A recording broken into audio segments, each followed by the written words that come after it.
Welcome to episode 118 of the Selling Your Screenplay podcast. I'm Ashley Scott Myers, screenwriter and blogger over at sellingyourscreenplay.com. Today I'm interviewing Anna Axster, who wrote and directed a film called A Country Called Home. Her and her team raised over $100,000 on Kickstarter, so we talk about that for a bit. And we also talk about her career as a writer and director and kind of how she got her start, so stay tuned for that. Today's Selling Your Screenplay podcast is brought to you by ScriptFest. Now in its 13th year, ScriptFest provides education, training, and pitching opportunities for writers from around the world. This year's event will be held May 20th to the 22nd in Burbank, California. Visit www.scriptfest.com for details and use coupon code SYS15 to save 15% at checkout. ScriptFest is the only nonprofit devoted to helping screenwriters operating in Los Angeles, London, and Canada. Again, check out www.scriptfest.com. If you find these episodes valuable, please help me out by giving me a review in iTunes or leaving a comment on YouTube or retweeting the podcast on Twitter or liking it on Facebook. These social media shares really do help spread word about the podcast, so they're very much appreciated. Couple of quick notes. Any websites or links that I mention in the podcast can be found on my blog in the show notes. I also publish a transcript with every episode in case you'd rather read the show or look at something later on. You can find all the podcast show notes at www.sellingyourscreenplay.com/podcast, and then just look for episode number 118. If you want my free guide, How to Sell a Screenplay in 5 Weeks, you can pick that up by going to sellingyourscreenplay.com/guide. It's completely free. You just put in your email address and I'll send you a new lesson once per week for 5 weeks, along with a bunch of bonus lessons. I teach the whole process of how to sell your screenplay in that guide: how to write a professional logline and query letter, how to find agents, managers, and producers who are looking for material.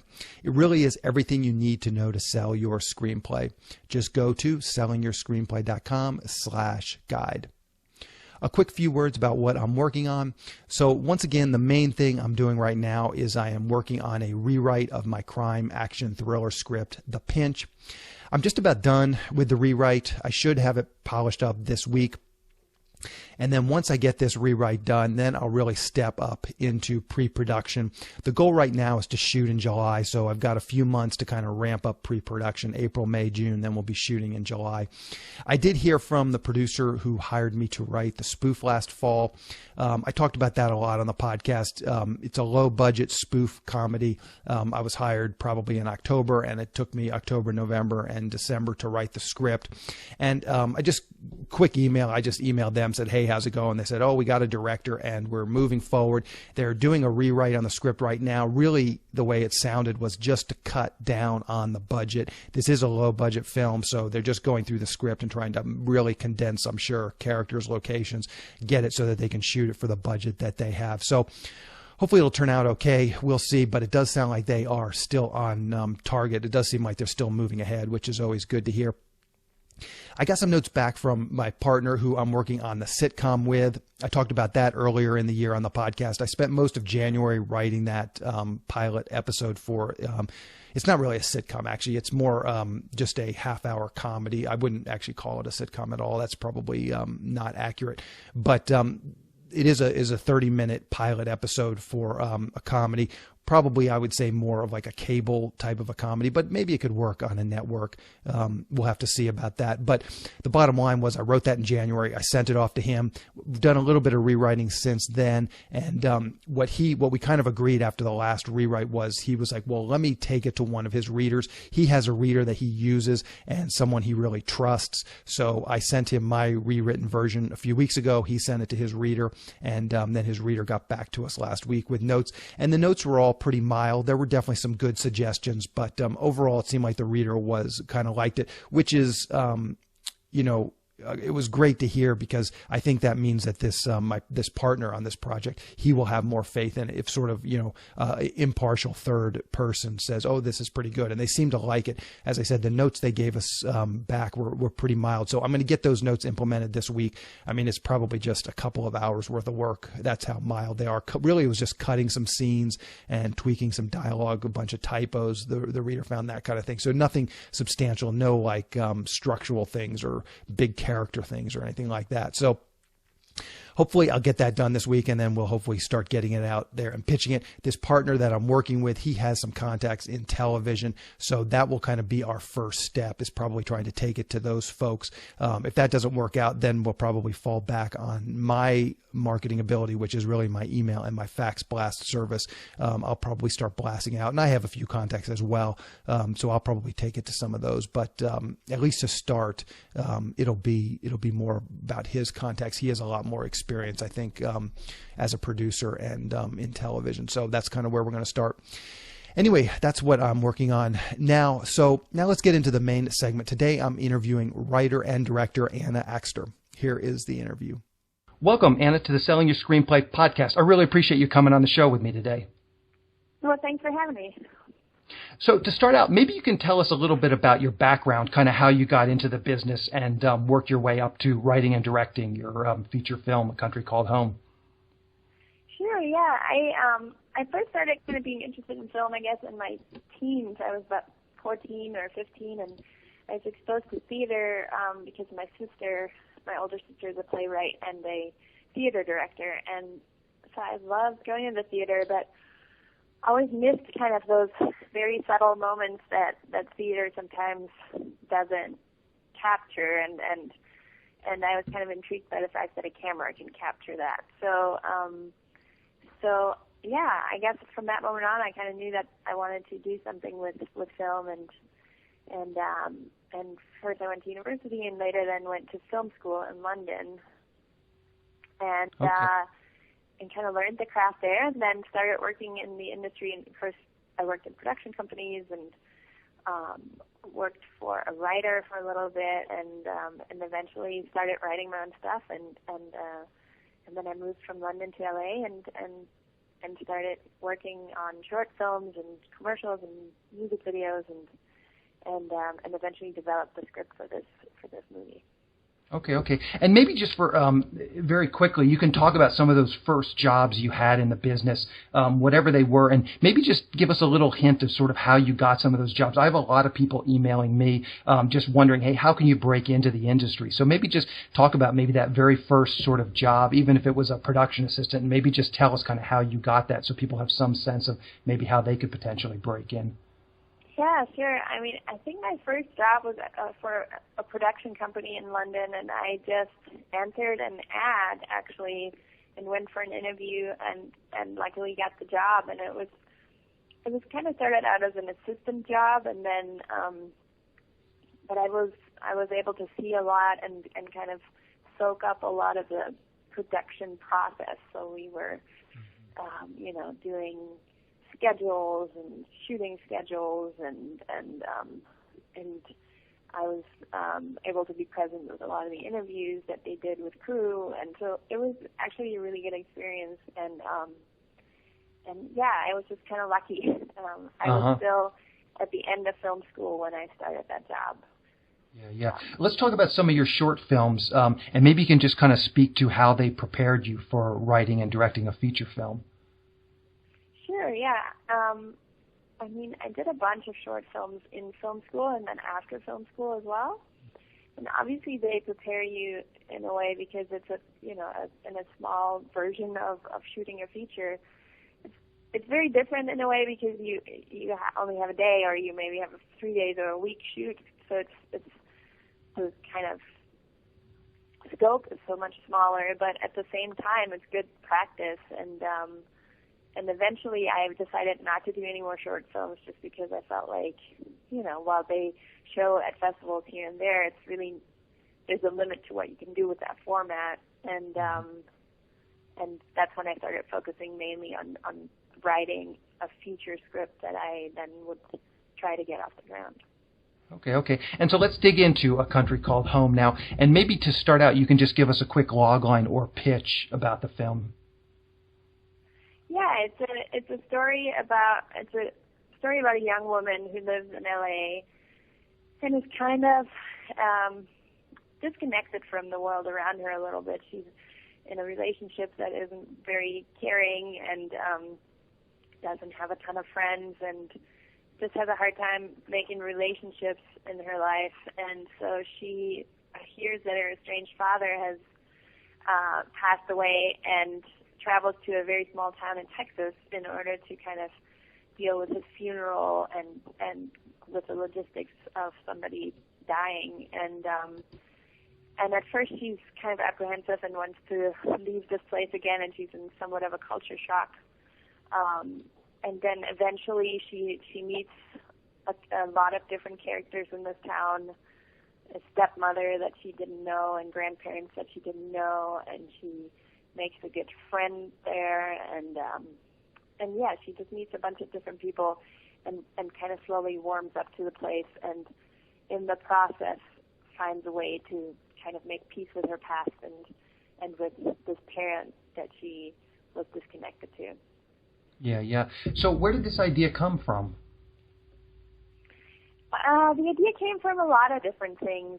I traveled extensively in the U.S. because my husband is a musician, and we were on tour for a long time, and so I just got to see so many different places in this country that you wouldn't normally see if you're a tourist, I guess, and so it was kind of inspired by some of that traveling and seeing so many different kind of cultural landscapes that all exist in this one country. And so the main character's transition from a big city to a very small town kind of was inspired by that. And then I just saw around me that in our generation, a lot of people were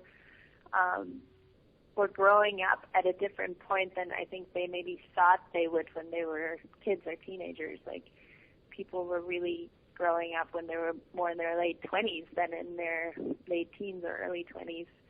And so that kind of interested me, that the point of where somebody is technically an adult but has a lot of growing up to do still. And so that was inspiring. And then there's a lot of different casts of people that I met, and I lost my father, I guess, 8 years ago, and so losing a parent was something that inspired some of the story, and yeah, it's just a lot of different things that kind of came together. Yeah. So let's just for a minute talk about your writing process. Maybe you can start out by just telling us how just in terms of writing a screenplay like this, how much time do you spend preparing to write, in other words, doing the outline versus actually opening up, something like Final Draft and actually starting to type your script? Sure. So I guess I felt kind of an idea brewing, but I didn't have characters in mind yet, or I didn't have a specific plot or anything like that. But I felt like there was something that wanted to come out. So I actually went up to Lake Tahoe in Northern California and locked myself in the cabin for 5 days, I think it was, where there was no internet, no phone or anything, so no distractions. And for the first 3 days, I didn't write anything, and I got kind of worried at some point and thought, oh my God, what if this doesn't come out at all and nothing ever gets to the page? And then on day 4 and 5, I just, it all came out, and I just wrote basically an outline and a full synopsis for this story. And then I went back home with this, and I knew that I wanted to collaborate with somebody on the actual screenplay. And so I got in touch with this writer out of New York. His name is Jim Beggerly, and asked him if he would like to read the synopsis and would like to possibly collaborate on this. And he did, and he really liked it. And then we basically started sending scenes and stuff back and forth. And then Jim had a huge part in writing a lot of the dialogue and kind of fleshing out the scenes, and we would just send stuff back and forth. I live in LA and he's in New York, and when we finally felt like we had a good first draft, which was maybe he writes very fast, Jim does. So I want to say it was maybe 2 months later, or maybe 3 months. I flew to New York and we sat down for 3 days together and just went through the script with a fine comb, and then I felt we had a good first draft that I was ready to show people. So that was okay. How did you meet Jim? You said you reached out to him. Was this somebody you already knew prior to this, or just someone you cold call? Yeah, I knew of him. He had contacted a very good friend of mine, Daniel Stamm, who's a director out here in LA. And I guess he had seen one of Daniel's movies and wanted to see if he was interested in scripts, because Jim had some scripts that he wanted to show to people. And so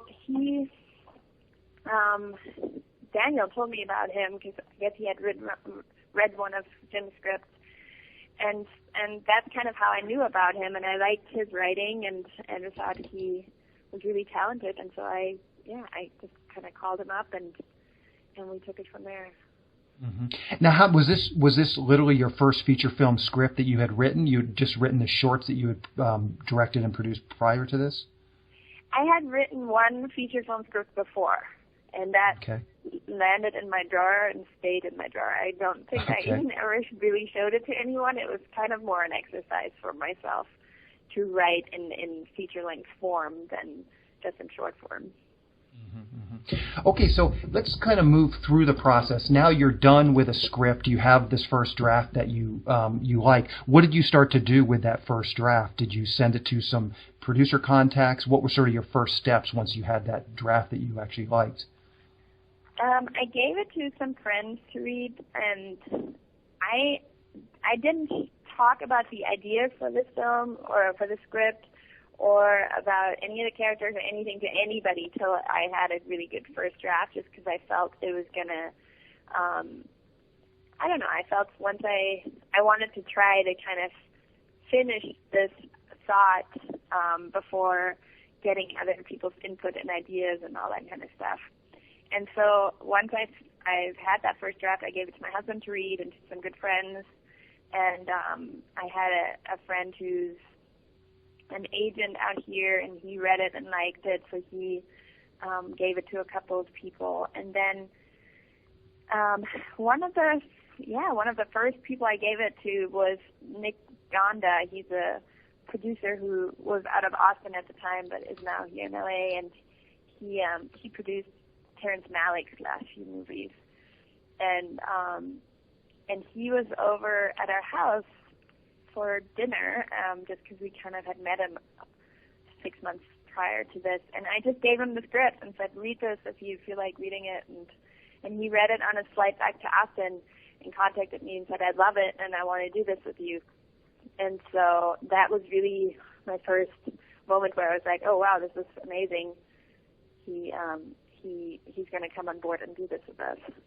Yeah. Maybe you can briefly touch on, you mentioned an agent that you gave it to was one of the first people. Maybe you can just tell us how you actually met that agent or, got to know him. I always get people emailing me just saying, hey, how can I get in touch with agents and this kind of thing? Sure. I guess I got to know him through my husband. He's just a really good friend of my husband's, and they met shortly before my husband and I met. So he had known him for a long time, and that's how I met him. Okay, and how about Nick? You mentioned you had met him 6 months prior. How did you meet him? This was also through that same agent friend. He had set up a meeting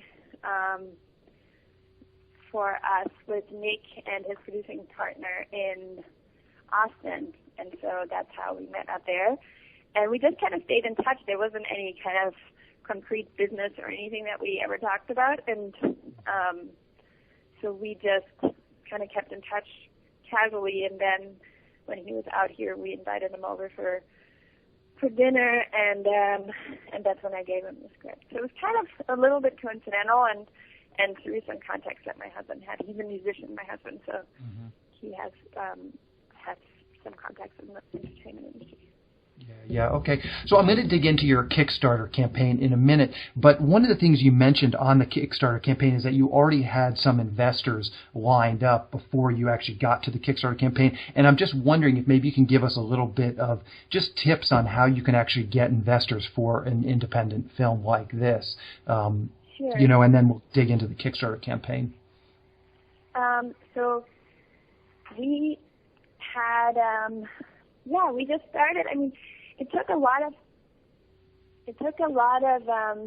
effort because it was really important for us to get a lot of people to just be really kind of open to all our backers, and so we just kind of came up with a game plan of what would be good kind of incentives for people to pledge, and we were just really kind of diligent about finding stuff that would actually give people some value, and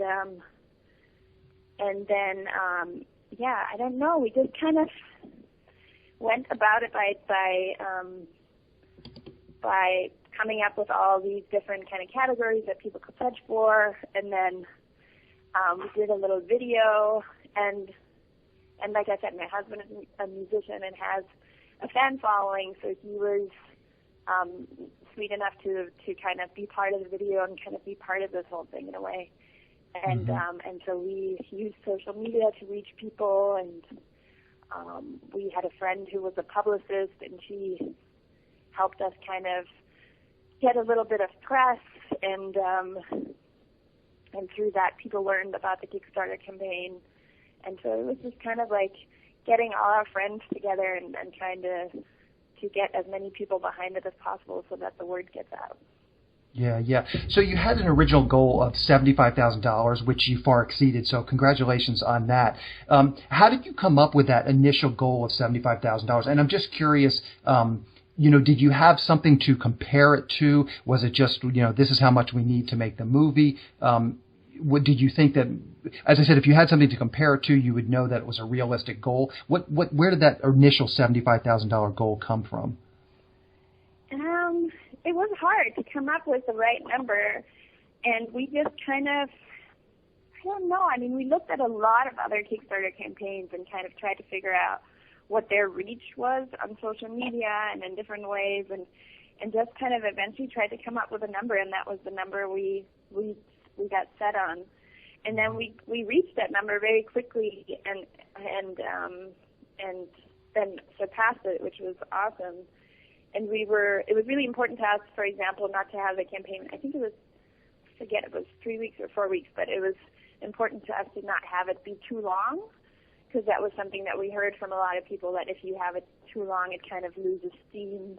And so we just kind of tried to get as much information and read as much about Kickstarter campaigns as possible to figure out what the best way to do this would be.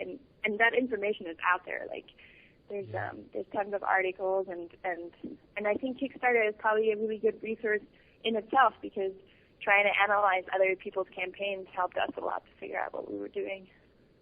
Yeah. So on your campaign, I noticed you have the little blue badge that says Project We Love. So you got that backing from Kickstarter. I'm curious if you can just give us a little bit of a hint about how you go about getting that, sort of getting in with the Kickstarter so that you can get that badge on you, because it seems like that helps you kind of get listed in their search results as well. Sorry, could you repeat that one more time? Sure. On your campaign, you have the little blue badge that says Project We Love, and it's a badge that Kickstarter, appoints to certain projects that they like. So maybe you can just kind of tell us how you went about getting that approval from Kickstarter. Yeah, I mean, we just early on when we started kind of getting our campaign together, we contacted Kickstarter via email, I think, and just kind of asked them a couple of questions here and there, and eventually asked if they would consider our project for that, and they did, luckily. So I think it was just kind of trying to be interactive with them and trying to get in touch with them and kind of be on their radar. Yeah. And in your ending credits, there's actually a credit that says something like Kickstarter Productions. Was that just a thank you to them? That's totally unrelated. There's a production company that was part of the film, and they're called Kickstarter Productions. Okay. That has nothing to do with the crowdsourcing. Yeah. And do you think that, looking at how much money you got, and I know with $112,000 it's going to be hard to know for sure, but do you feel like there was a lot of people who just found your project on Kickstarter versus people that, you were sort of in your sphere of influence already? I do feel there were quite a lot of people that that learned about the film through Kickstarter, and we were called by a bunch of people we, like, are asked to pledge for other people's movies or projects. So I feel like once you're on there, there's also kind of a community around Kickstarter that just kind of helps each other out a little bit. So I think we get some exposure that way, and yeah, it's hard to tell how much exactly. So let's move on. So now you've got the financing, you've got your film finished. What was sort of the next steps in finding distribution? I think I read that you guys premiered at the LA Film Festival. Maybe you can talk a little bit about that, but just what were some of your first steps once you had the film finished? Yeah, so once we had it finished, we applied to festivals and got accepted to the LA Film Festival, which was awesome, and that's where we premiered, and we invited a bunch of press out to that screening, and had a full house that first night, the premiere, which was really great. And then and from there, we started talking to different distributors. We had CAA, the agency, kind of behind us, so they were presenting it to different distributors.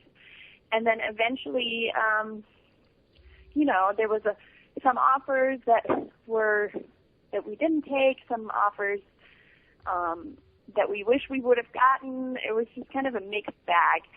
And we, some people didn't want to come on board. Some people liked it, but we felt like we should wait till we get something better. And then eventually Alchemy came on board and wanted to distribute, and they actually did this in cooperation with ARC Entertainment. And it just kind of came from that. So definitely the exposure at a film festival helped, I guess, and then just having somebody contact all those different distributors and kind of keep track of what we can and kind of can't achieve with this. So it was kind of a mix of those two things. How many film festivals do you think you ended up going to?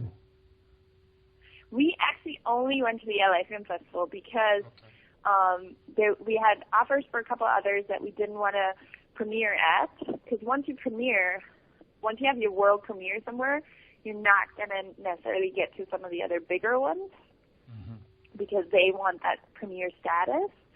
And so there were some other ones that we turned down just because we felt like we wanted to premiere at a slightly bigger one, and that ended up being LA Film Festival. And then after that, we were just keen on getting distribution and not really touring the circuit a whole bunch more. Yeah, sure. So how can people see A Country Called Home? Do you know the release schedule? Yeah, it was released theatrically here in LA and played here until last week, I think. And so now it's available on VOD kind of everywhere. It's on iTunes and it's on Amazon, and I think it's also on a lot of the cable networks on VOD. And then the DVD is out and also available on Amazon and at Walmart and some smaller indie chains. So I think people can easily find it if they want to. Perfect. And what's the best way for people to keep up with you? If you're on Twitter, you can mention your Twitter handle. If you're on Facebook, your Facebook page, really anything you feel comfortable sharing, just in case someone wants to kind of follow along with what you're doing in your career. Sure. I think the best way is probably my website. It's AnnaAxster.com. Okay. And then the film is on Facebook and on Twitter and all those things. So any news about A Country Called Home is going to be on those, and the handle is ACCH Movie. Okay, perfect. I will round all that stuff up, put it in the show notes so that people can just click over to that. Well, Anna, I really appreciate your coming on and talking about the film. I watched it last night, really enjoyed it, so very well done, and congratulations on your successes so far. Thank you so much, and thanks for talking to me. Thank you. We'll talk to you later. Okay, bye. Bye. A quick plug for the SYS Screenwriting Analysis Service. It's a really economical way to get a high-quality professional evaluation on your screenplay. When you buy our 3-pack, you get evaluations at just $67 per script for feature films and just $55 for teleplays. All the readers have professional experience reading for studios, production companies, contests, and agencies. You can read a short bio on each reader on our website, and you can pick the one who you think is the best fit for your script. Turnaround time is usually just a few days, but rarely more than a week. The readers will evaluate your script on 6 key factors: concept, characters, structure, marketability, tone, and overall craft, which includes formatting, spelling, and grammar. Every script will get a grade of pass, consider, or recommend, which should help you roughly understand where your script might rank if you were to submit it to production companies or agencies. We provide an analysis on features and television scripts. We also do proofreading without any analysis. We will also look at the treatment or outline and give you the same analysis on it. So if you're looking to vet some of your projects, this is a great way to do it. We will also write a logline and synopsis for you. You can add this service to the analysis, or you can simply purchase this as a standalone product. As a bonus, if your script gets a recommend from a reader, you get a free email and fax blast to my list of industry contacts. This is the exact same blast service I use myself to promote my own scripts, and it's the same service I sell on Selling Your Screenplay. It's a way to get your script into the hands of producers who are looking for material. So if you want a professional evaluation of your screenplay at a very reasonable price, check out www.sellingyourscreenplay.com/consultants. So in the next episode of the podcast, I'm going to be interviewing John Hodge, who wrote Trainspotting and The Beach. He also just wrote a film called The Program, which chronicles the rise of Lance Armstrong. We dig into that film, and we also talk about his early career and how he broke into the business. He's got some great tips about how he kind of just broke in and worked his way up. So keep an eye out for that episode next week. To wrap things up, I just want to touch on a few things from today's interview with Anna. I recently did my own Kickstarter campaign. If you're listening to this podcast, you're probably painfully aware of that because I've talked about it quite a bit. So I found that part of what she did very, very interesting. I really was inspired by that. She was able to pipe into an existing community, which was the fans of her husband, who is a musician, Ryan Bingham, and they ended up raising well over $100,000. This is a sizable chunk of money, obviously. Certainly it's enough to shoot an independent film. You know, I would highly encourage you to check out this film. You can kind of see what can be done for $100,000. It's a great, example of that. I mentioned this on my own Kickstarter Roundup podcast episode. Having a community or being able to pipe into one is absolutely essential for succeeding on Kickstarter. And this is not, rocket science. Pretty much everything you read about running a successful Kickstarter campaign is going to say just as much. If you're just going to rely on friends and family, you better set a very, very modest goal. So the question is, how can you pipe into a community of passionate fans, passionate people that are passionate about a particular topic, subject, something? One thing, and I'm just going to rattle off a couple of ideas. One thing that I noticed when I was doing my own Kickstarter campaign was there was a lot of documentaries or even fiction films that sort of, they were tailored around an already existing community. So let's talk about a specific example. One of them was a film about HeMan and the Masters of the Universe. So in case you don't know what that is, that was a toy and a cartoon from the 1980s. Very, very popular toy. I remember the toys. I think I was maybe a little old for the toys, but they were big sort of towards the mid to late 80s. And there was a cartoon and stuff that went with it.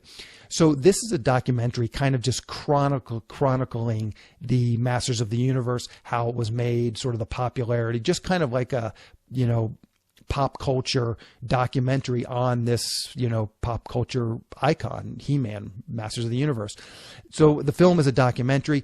The folks making the documentary, as far as I could tell, they're not in any way officially tied to this toy or cartoon. They haven't done any licensing or anything like that. They're just making a documentary about HeMan and the Masters of the Universe.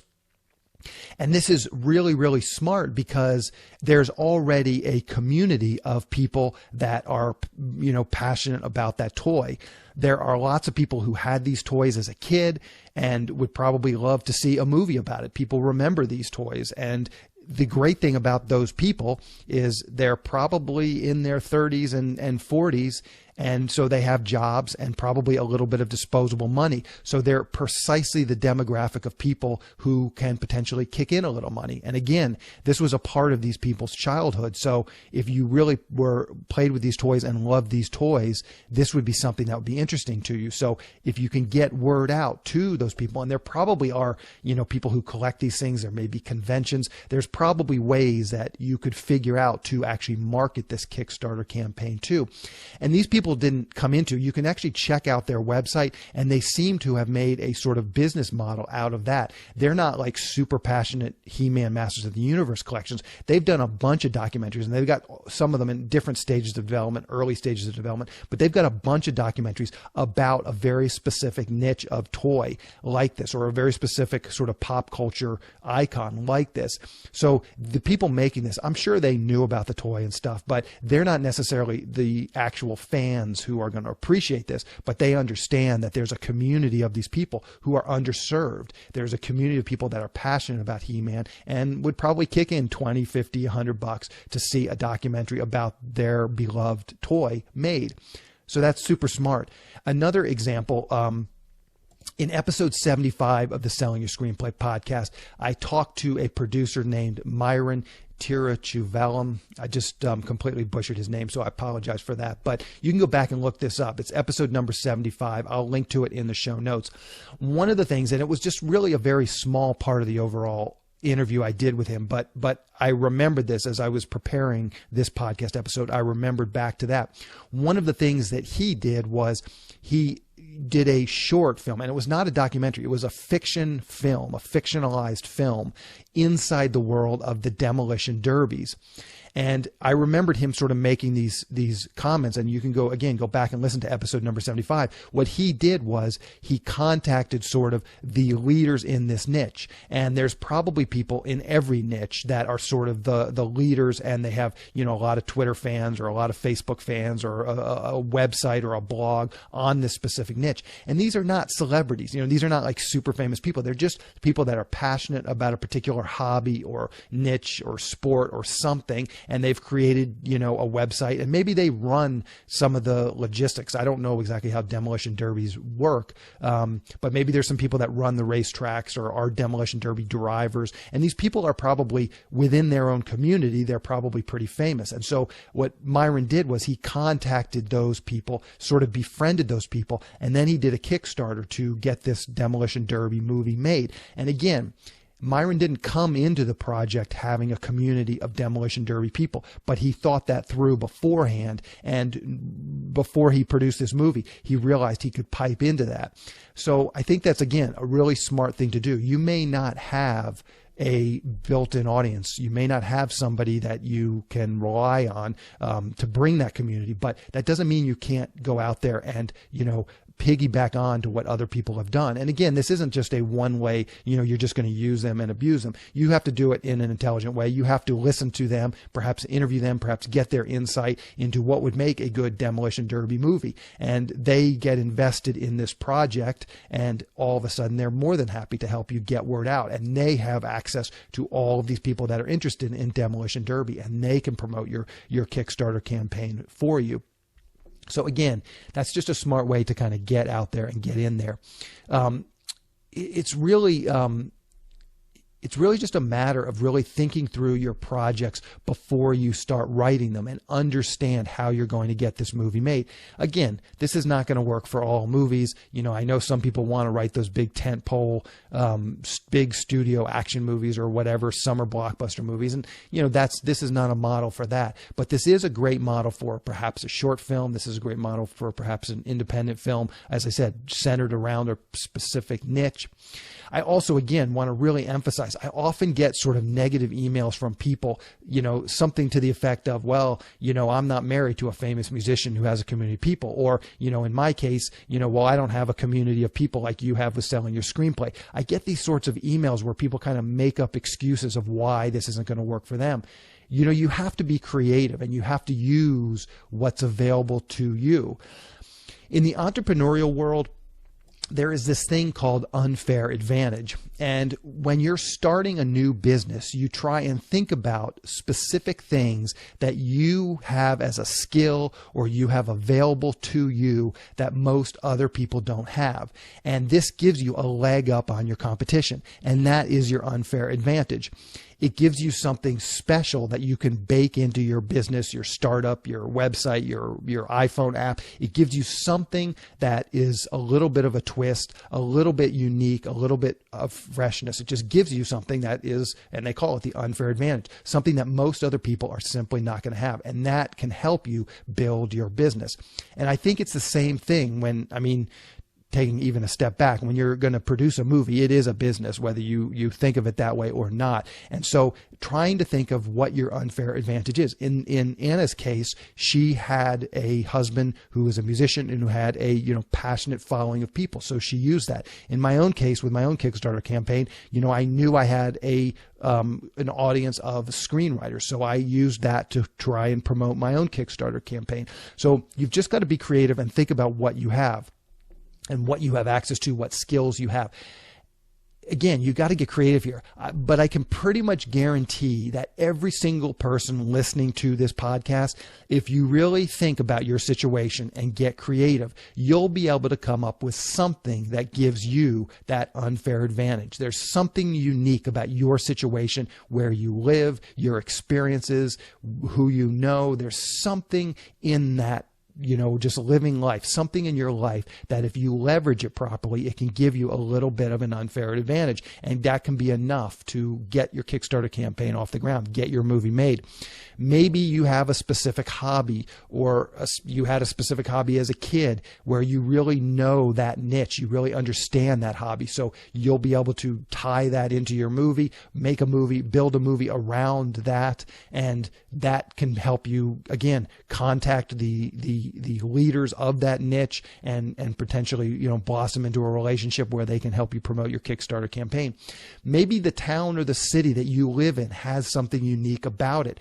Again, really think about this. Maybe there's something unique about your town or city that you can highlight in a movie, and that can get people in the town excited about your movie. And then everybody in your town, even if you live in a small town of only a few thousand people, let's just say you live in a town of 10,000 people, it's like if 10% of those people give, $20, you've got enough money to make a feature film, or at least a really good short film.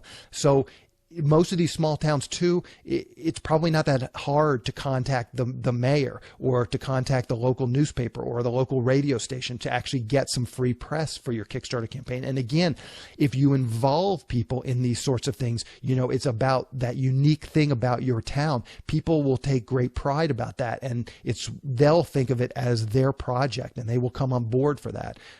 Again, I'm just spitballing ideas. You got to get really creative. You got to think about what's going to be happening. Let's see. Again, I want to go back to the Demolition Derby niche. There's a million. The thing that's interesting about the Demolition Derby niche, and again, this is just another idea. If you're out there wondering, gee, what could I try and do?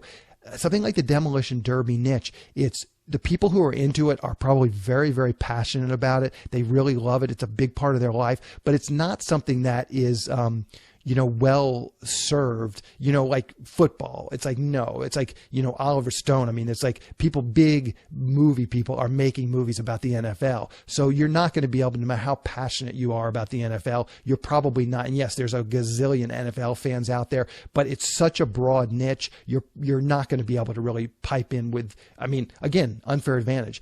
Perhaps if you know a NFL player, or an NFL coach, or somebody that's in the NFL, perhaps you could use that as your unfair advantage. But, just as an NFL fan, I think that's such a broad niche, you would not really be able to pipe into, much of anything, because it's just so broad. Whereas the Demolition Derby, it's so underserved. Those people, if you go to the Demolition Derby niche and say, I'm making a movie about demolition derbies, they're going to get jazzed by that, because there's no one else doing it. And there's probably a million niches out there, little hobbies out there that have a really small but passionate group. And that's what you want. You don't want a big, broad group, a big, broad niche like the NFL, or even going down a couple of notches.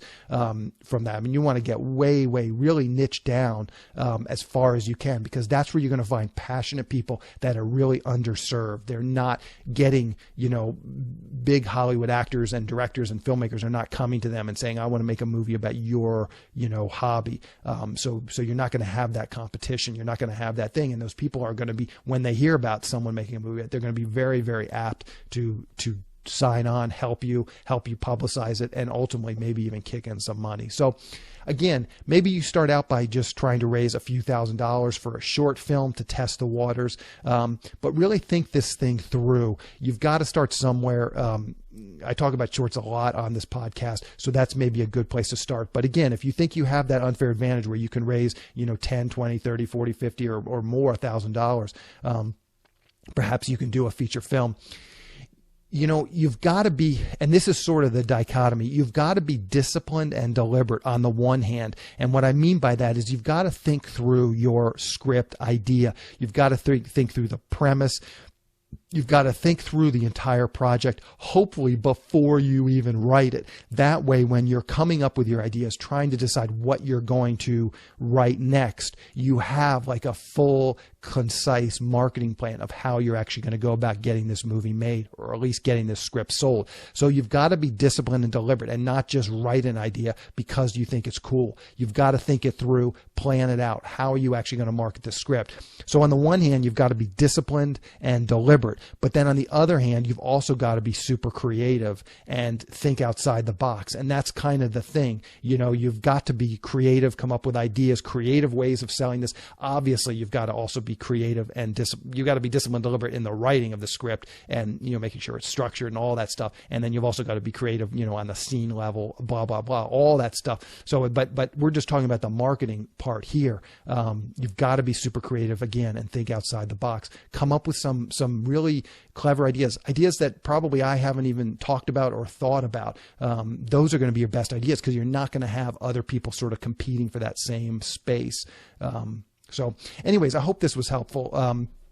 Again, I just really am a firm believer, and hopefully, again, I'm out there trying to shoot my own micro budget feature film. So hopefully I'm an example of that as not just what I say, but I'm actually trying to do what I say as well. And I really hope people see this too. I mean, Anna is just a person just like you or I, and, she saw an opportunity and she went out there and she just made it happen for herself.